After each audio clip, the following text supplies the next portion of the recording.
Tout le monde connaît l'expression « riche comme Crésus », mais tout le monde ne sait pas que ce Crésus a réellement existé, qu'il fut roi et que son destin tragique a beaucoup plus fait pour sa célébrité que son incommensurable fortune. Né vers 595 avant Jésus-Christ, Crésus fut le souverain chanceux du royaume de Lydie, ici sur la carte.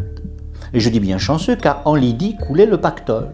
La rivière est aujourd'hui un nom commun. En effet, elle charriait des paillettes d'or en telle quantité que le père de Crésus, le roi Aliate II, inventa les premières pièces de monnaie, d'ailleurs à son effigie. Crésus était si riche qu'étant devenu roi en 560, il parvint assez facilement à agrandir son propre royaume, gobant la Phrygie, l'Éolie et s'emparant de la cité d'Éphèse, où il fit construire, à ses frais, un temple à la gloire d'Artémis, temple considéré plus tard comme une des 7 merveilles du monde grec, bien sûr. Tout souriait à Crésus, si bien que celui-ci se crut invincible et eut la malencontreuse idée d'envahir son voisin, le royaume des Mèdes.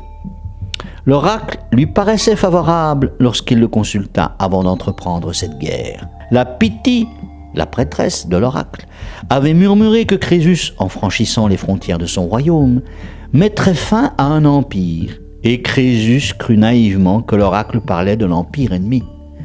Ce fut son propre royaume qui s'effondra en une seule campagne et malgré sa richesse proverbiale. Capturé par son ennemi, le roi Cyrus, Crésus fut condamné à périr sur un bûcher. Mais une légende nous raconte qu'une pluie soudaine et torrentielle s'abattit sur les flammes, sauvant le nabab. Une autre légende, plus crédible, nous raconte que Crésus se lamenta pendant sa crémation devant Cyrus, lui montrant son destin tragique à lui qui avait été l'homme le plus riche du monde.